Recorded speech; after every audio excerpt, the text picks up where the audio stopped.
Dios les bendiga, le doy la bienvenida a toda nuestra hermosa audiencia a nuestro programa El Consejo de Dios.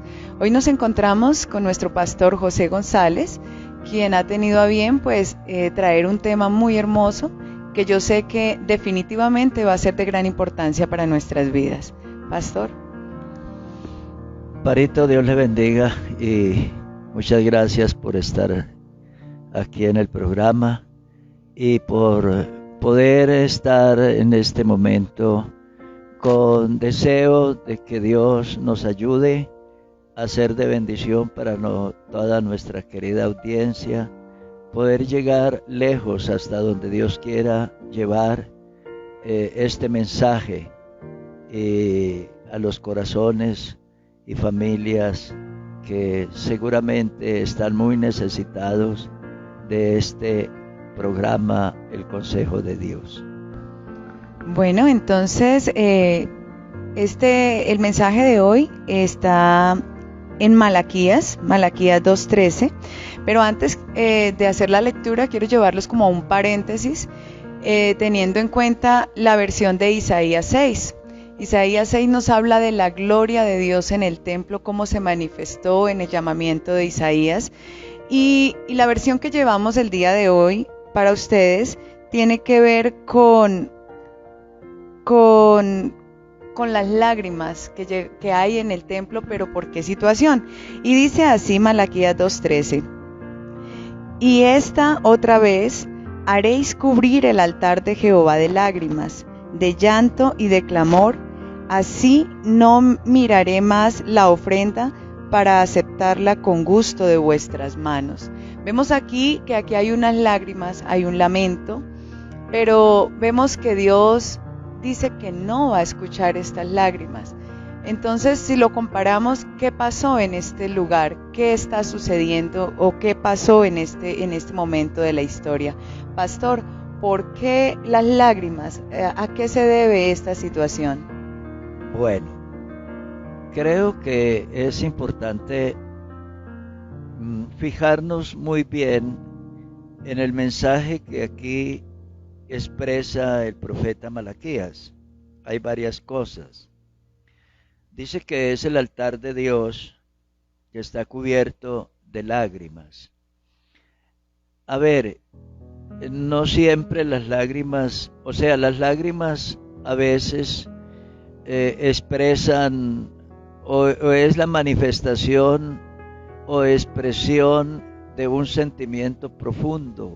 Puede haber lágrimas por causa de un dolor, de una pérdida, la muerte de un ser querido, por infinidad de sentimientos pueden darse en las lágrimas.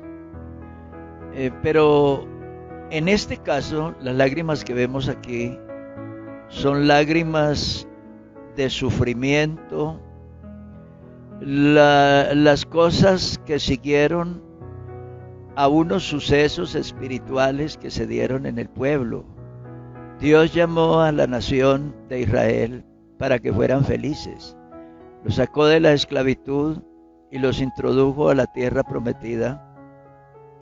Y allí los rodeó de favores y de bendiciones. Les dio una tierra rodeada de mares. Habían desiertos, habían ríos, dice que viñas, olivares, ciudades. Tenía todo preparado por Dios para que ellos fueran felices. Sin embargo, si nosotros leemos el contexto bíblico, nos damos cuenta que este pueblo llegó a ser saturado o atravesado, traspasado por infinidad de sufrimientos, muchos dolores, persecuciones, muerte, hambres, exclusión, esclavitud. Y dice que el altar se llenó de lágrimas. O sea, nosotros nos damos cuenta que el templo fue saqueado muchas veces y últimamente fue destruido el templo y fue derribado el muro y fueron llevados los cautivos israelitas a otros pueblos y muchos otros fueron masacrados. Entonces todas esas cosas es lo que tenemos aquí. Dice que se llenó el altar de lágrimas. Yo creo que en contexto podemos invitarlo a que le pegue una miradita al libro de Lamentaciones y usted va a observar ahí para que tenga más claridad sobre por qué se lamentaba el pueblo de Israel. De otro lado dice que no solamente estaba cubierto de lágrimas, sino de llanto, de clamor, de llanto y de clamor. Y un hecho más, donde dice Dios, no miraré más la ofrenda para aceptarla de vuestra mano. O sea que Dios estaba enojado y Dios no quería aceptar ningún tipo de ofrenda o de sacrificio, de clamor o de oración, porque en realidad Dios estaba enojado con su propio pueblo. Bueno, pastor, desde ese punto de vista, Dios estaba enojado, pero ¿por qué se perdió esa comunicación con Dios? ¿Qué los llevó a apartar el oído o Dios el oído al clamor de ellos? Bueno, yo creo que es bueno empezar, diríamos, irnos hasta el punto donde se quebró esa comunicación. A ver, Dios ordenó a Moisés la construcción de un tabernáculo en el desierto. Para eso el pueblo fue comisionado para que trajera pieles, madera, oro, plata, piedras preciosas, telas, pieles y tanta cosa. Y el altar o el santuario fue construido. Además, Dios designó una tribu y una familia, la familia de Leví, la familia de Aarón, para que fueran sus sacerdotes. Eran los encargados de cuidar el santuario, eran los encargados de la administración hasta el tiempo cuando Salomón construyó el templo y el santuario se estableció ya en Jerusalén y en el templo completamente. Entonces, esa tribu, la tribu sacerdotal, sería la guardiana de la fe del pueblo. Debían conservar la fe, la pureza. Eran los guardianes de la doctrina, tenían el libro. Debían conservar esa doctrina, esos mandamientos intactos, puros, como los recibían de Dios, y llevarlos al pueblo, y así todos los días, y así cada mañana, y así siempre.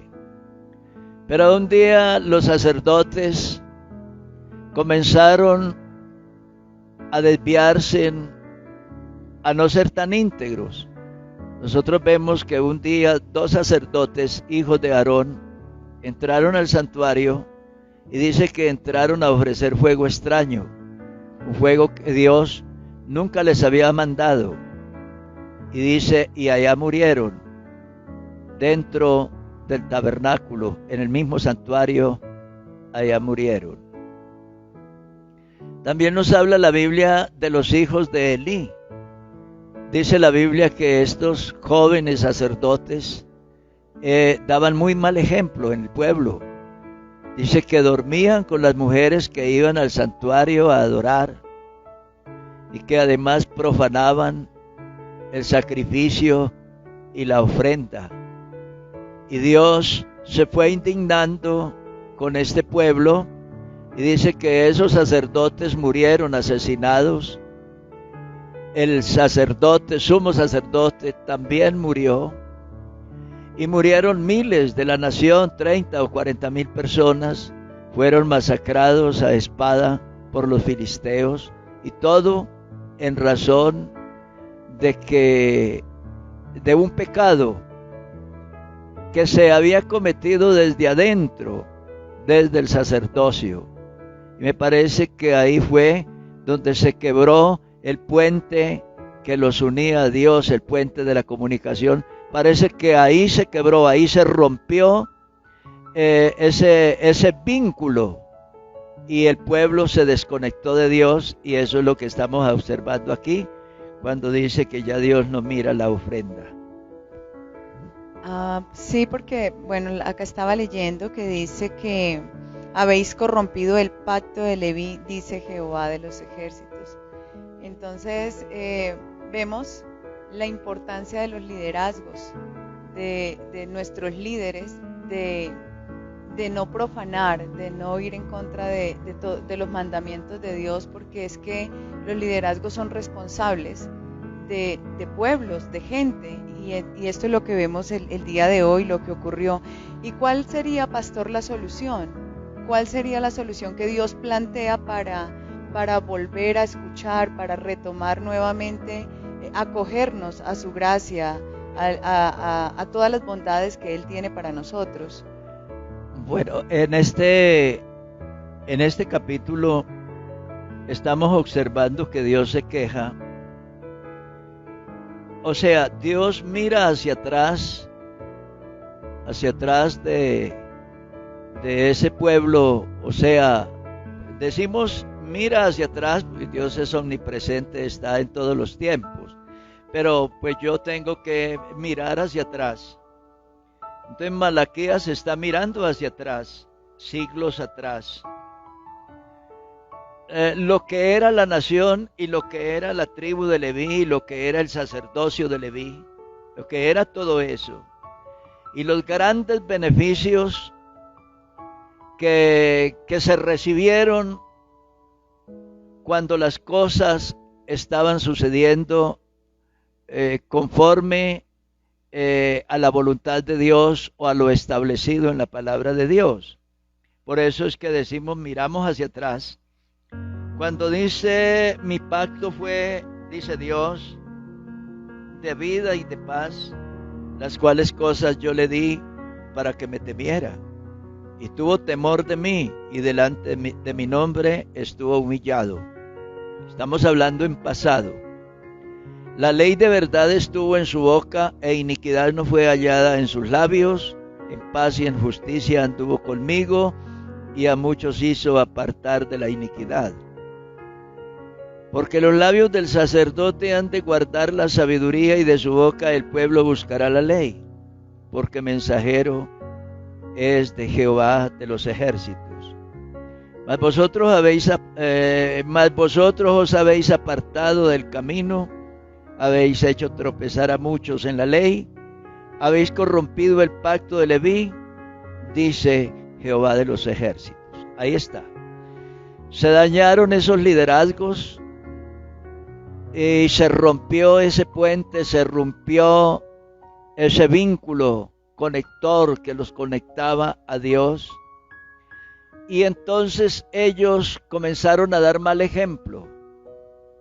Y los que eran encargados de llevar el pueblo a Dios, de llevar las masas, las multitudes, llevarlas a Dios, a la fe, a la santidad, a la consagración, a la adoración, a una plena armonía con Dios, ahora no solamente se desviaron ellos, sino que hicieron apartar a mucha gente del camino, a muchos del camino, hasta el punto de que toda la nación fue llevada a la cautividad.